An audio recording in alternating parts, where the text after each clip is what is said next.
Morning, friend. Good morning. Good morning. Okay.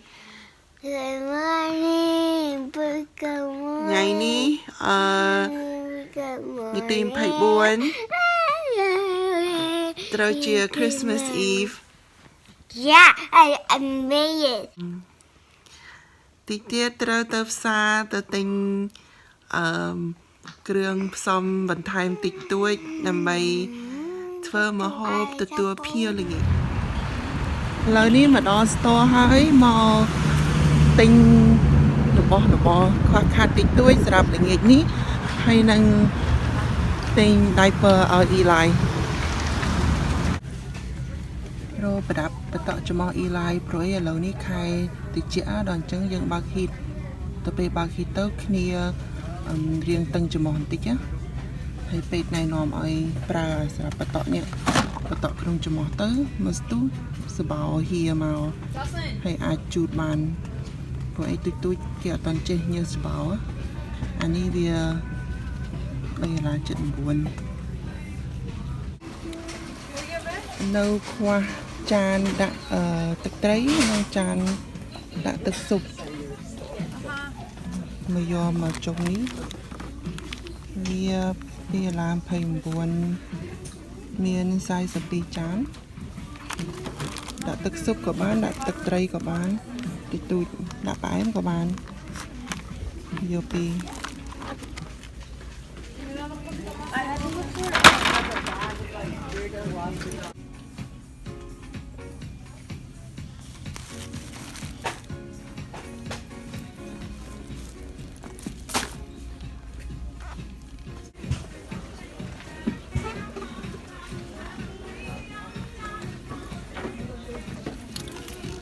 គិតទិញអានេះ surprise កូនសិនមកផ្សារពេលណាទារដងស្អីគេចេះមើលនេះនៅក្នុងនោះមានប្រដាប់លេង15 piece ទូចហើយម្ដុំហ្នឹងមិនថោកទេណាដាក់ក្មេង5-10 រៀលដឹងលេងបានប៉ុណ្ណា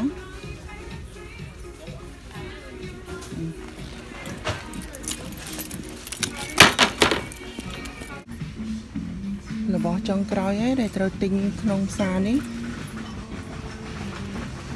កតប Eli ឥឡូវនេះគេនៅពាក់ផ្សាយមួយព្រោះអីមានទម្ងន់ថា10ទៅ11 pound ឃើញតម្លៃហ្នឹងព្រោះអីដូចមានតែមួយនឹងគាត់ទេនេះអស់ហើយតែត្រូវការយកសិនណា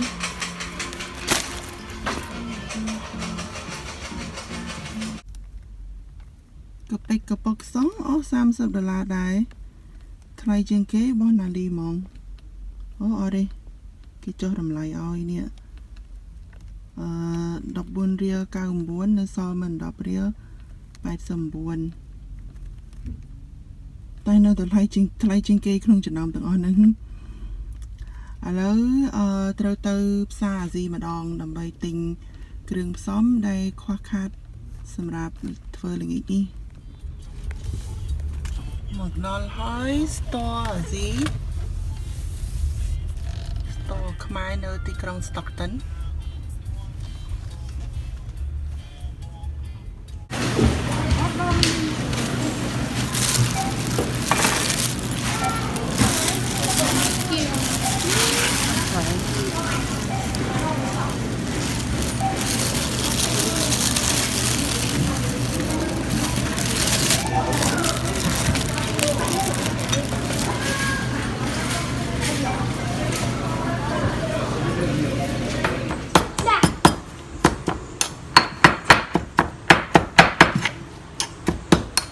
មើលមុខអ្នកបុកទឹកត្រីស្នាដៃមកបុកទឹកត្រីត្រីកំពត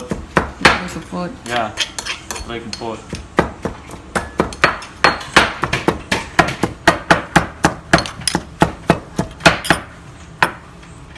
អានេះមាន់សម្រាប់ធ្វើបាយមាន់ល្ងាចនេះ My he wash it. Yeah He clean. ប៉ា clean ហើយ Yeah. He clean on the water.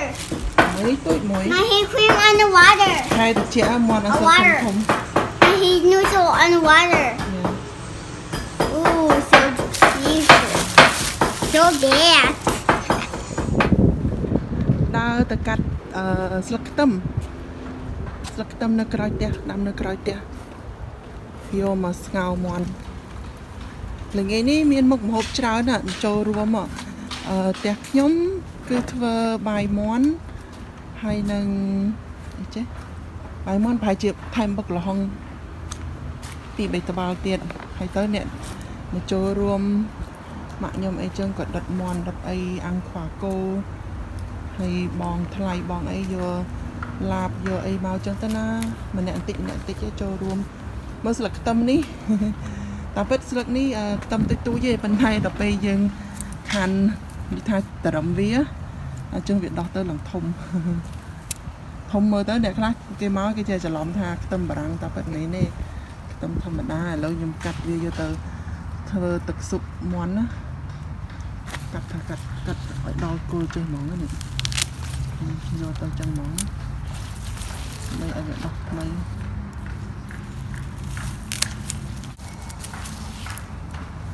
បានទៅនេះហើយតែមិនសល់ច្រើនទៀតជាឱកាសល្អនេះពេលស្ងោរមាន់ប្រើច្រើនកាត់តិចទៀតសិនអូខេបានហើយមើលស្លឹកខ្លឹមមកកំភ្លុះកាន់សឹងឲ្យមិនជុំ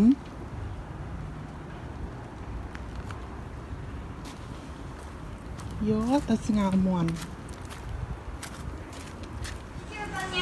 អូខេថាចង់ថតចង់ភៅរវល់ណានេះមើលម៉ោង7:01ហើយតើបានអីហងតើបានញ៉ាំអីឥឡូវញ៉ាំចាប់ខ្វៃទិញមកពិសាជាមួយនឹងកាហ្វេមួយកែវសម្រាប់ត្រប់ពោះដល់មកដល់ល្ងាចនេះមាន់ដែលយកមកធ្វើបាយមាន់នេះគឺលក្ខណៈដូចគេហៅមិនមាន់ស្វិតទេប៉ុន្តែដូចមាន់ស្រែខុសពីមាន់អាកៀងណាសាច់ទ្រូងវាអត់ច្រើនដូចមាន់លក់នៅស្ទរអាកៀងទេនិយាយទៅអានេះគេហៅដូចមាន់ស្រុកខ្មែរអញ្ចឹងមាន់ស្រែហើយខ្ញុំធ្វើបាយមាន់ហ្នឹងប្រើឆ្នាំងនេះខ្មែរដូចមិនមានឈ្មោះទេប៉ុន្តែទាំងគេហៅ instant pot មានន័យថាជាឆ្នាំងដែលកម្ដៅឬក៏ចម្អិនក្នុងលបឿនលឿនហើយប្រើដូចថាចិត្តស្លុបក្របវានឹងដាក់ទៅគឺចិត្តស្លុបអត់មានខ្យល់ចេញចូលដល់អញ្ចឹងហើយវាចម្អិនបានលឿនណាអញ្ចឹងមាន់មួយនេះខ្ញុំដាក់ស្ងោរតែ5នាទីហើយប៉ុន្តែ5នាទីហ្នឹងវាមិនមែនជា5នាទីការពិតទេណាដោយសារថាតម្រាំតែវាចាប់ផ្ដើមរាប់5នាទីហ្នឹងគឺទឹកហ្នឹងត្រូវដល់កម្ដៅដែលវាកំណត់គេហើយរួចហើយបានគេចាប់ផ្ដើមរាប់5នាទីហើយដល់ពេល5នាទីហ្នឹងហើយបានយើងប្រឡែងខ្យល់វាដែលវានៅក្នុងហ្នឹងពេលដែលវាកំពុងចម្អិនវាហប់ដល់អញ្ចឹងយើងប្រឡែងខ្យល់នឹងអញ្ចឹងទៅរហូតដល់អាចចំបុយក្រហមនេះចុះក្រោមបានយើងអាចបើកគ្របបានវាស្រួលត្រង់ថាពេលដែលចម្អិនវាយើងអាចចាំបាច់បើកមើលក្លាប់មាន់ប្រៃមាន់អីហើយក៏អត់សូវមានក្លិនក្នុងផ្ទះច្រើនដែរក្លិនមានតែពេលយើងប្រឡែងទេហើយដល់ពេលយើងប្រឡែងវាហ្នឹងគឺក្លិនឈ្ងុយតែម្ដងហើយទៅរួចទៅដកចេញមកហើយមាន់បើសិនជាមាន់ទូចឧទាហរណ៍ដូចមាន់នេះមាន់ទូចខ្ញុំប្រើពេលវេលាតែ2នាទីឯងហើយបើសិនជាអាធំនេះវាប្រហែលជាឡើងដល់3នាទីក៏មានដែរបើអាមួយដែលខ្ញុំកំពុងចម្អិននេះគឺវាធំអញ្ចឹងហើយខ្ញុំដាក់4ទៅ5នាទីផ្លេចឃើញវាអត់តន់រាប់ទេព្រោះអីវាអត់តន់ដល់កម្ដៅដែលវាត្រូវចាប់ផ្ដើមរាប់ពី5 4 3 2អញ្ចឹងណាវានៅអញ្ចឹងម្ល៉េះហើយបើសិនជាចង់ឲ្យដល់កម្ដៅនឹងលឿនគឺយើងប្រើទឹកក្ដៅឬក៏ទឹកដែលពុះហើយយើងស្ងោរទៅចាប់ផ្ដើមឆាប់បានញ៉ាំហើយឆ្នាំងនេះខ្ញុំប្រើធ្វើកាទៀវទឹកស៊ុបកាទៀវក៏ល្អដែរព្រោះអី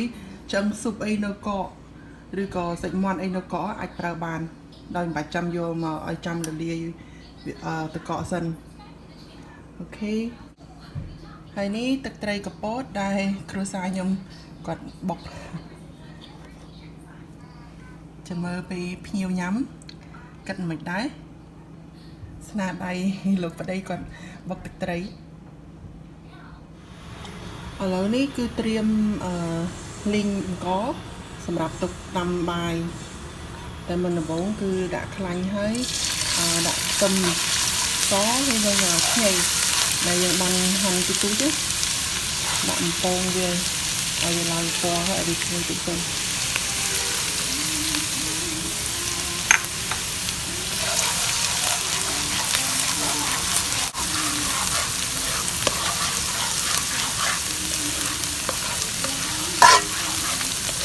ឥឡូវមាន់នឹងចិត្តហើយណានៅសល់1នាទីទៀតទេដល់ពេលលោតដល់0000ខ្ញុំនេះឥឡូវហ្នឹងគឺហើយហើយអញ្ចឹងខ្ញុំបិទវាបិទទៅហើយរួចហើយ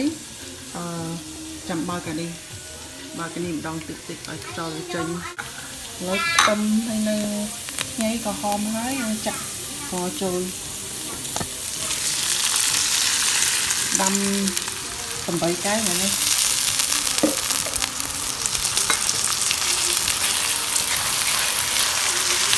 ហើយយើងលីងណាលីងឲ្យវាចូលគ្រឿងឲ្យអង្គនេះវាឈ្ងុយហើយវាស្ងួតផងដែរព្រោះយើងលាងកាទៅសម្រាប់ទឹកវាអត់ទៅបានល្អ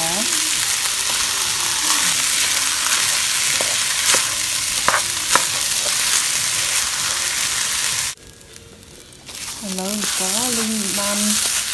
មិនស្ទុះហើយឃើញទេទឹកវារៀងតិចទេតែខ្ញុំកូរហើយជា1នាទីទៀតទេបិទភ្លើងហើយរងចាំទឹកស៊ុបពីមាន់យកមកដាំតែទឹកស៊ុបហ្នឹងមុននឹងយកមកដាំភ្លក់មើលសិនណា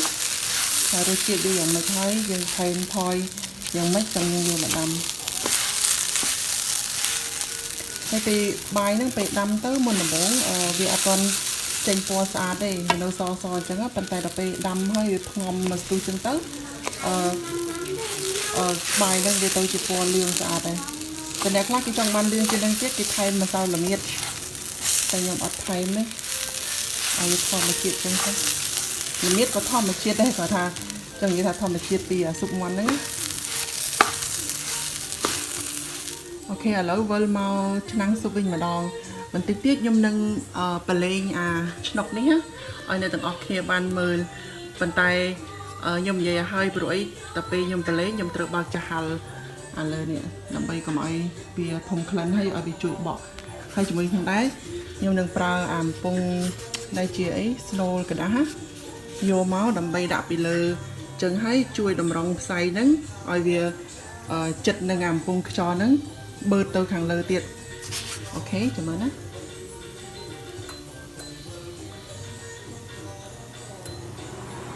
អូខេ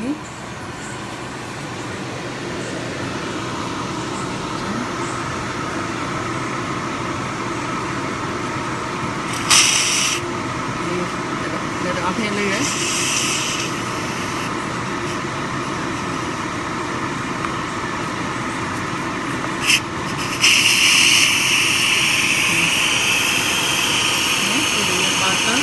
គឺខ្យល់ហ្នឹងវាឡើងទៅលើចឹងខ្ញុំមានមិននៅលើចក្រានហ្នឹងសម្រាប់គ្រូផ្សៃនេះគឺវាឡើងទៅលើអស់គឺត្រូវបើកអាហ្នឹងហើយប្រឡែងរហូតដល់តែអាក្រហមឆ្លាក់ក្រហមនេះវាធ្លាក់ទៅក្រោមតែយើងបើកបានតែយើងបើកមុនហ្នឹងគឺគ្រោះថ្នាក់ដោយសារវានៅខ្យល់ដូចធំពេកចឹងខប់នៅក្នុងហ្នឹងតិចទៀតចាំពេលវាសកត់ហើយចាំខ្ញុំបើកបង្ហាញអ្នកនរគ្នាឲ្យមើល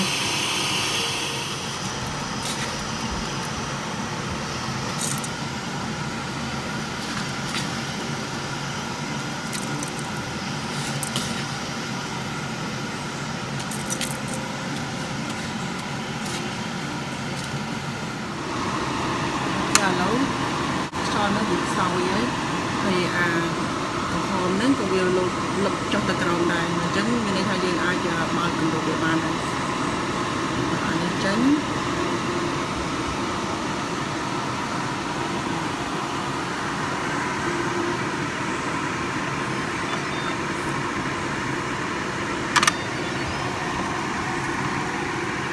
ណា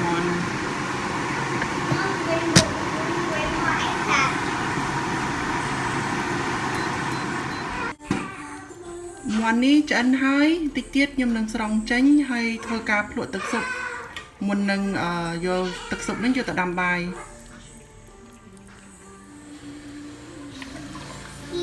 She want to go her house. She wanted. She want to go her house. Mommy, but mom and her, mom and dad is her too. Why did they hurt? ឥឡូវអង្គដែលលីងហើយនោះបានយកទឹកស៊ុបដែលស្ងោរមាន់ហ្នឹងមកដាក់ចូលហើយទុកដាំតិចទៀតខ្ញុំនឹងយកវាទៅដាក់នៅម៉ាស៊ីនដាំបាយ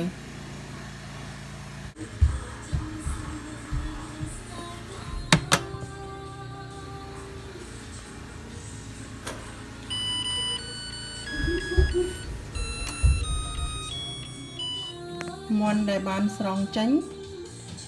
ហើយនឹងអានេះទឹកស៊ុបដែលនៅសល់ក្រោយពីយកទៅដាំបាយហើយនៅសល់ខ្លះទៀតអញ្ចឹងហើយនឹងទុកធ្វើជាទឹកស៊ុបញ៉ាំលាយជាមួយនឹងបន្លែទុកញ៉ាំពេលញ៉ាំបាយថែមសាឡាត់ហើយខ្ទឹមបំពងហើយនឹងម្រេចតិចទៅញ៉ាំបានហើយ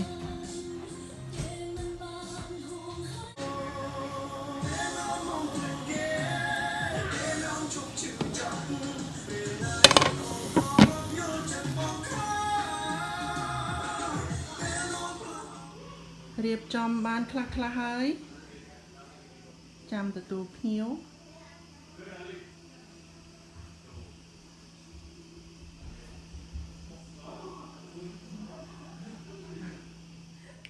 ម៉ោង 7:04 កន្លះហើយពួកយើងទាំងអស់គ្នាណាត់គ្នាម៉ោង 5 ជួបជុំគ្នាដើម្បីទទួលទានអាហារពេលល្ងាចក្នុងរាត្រី Christmas Eve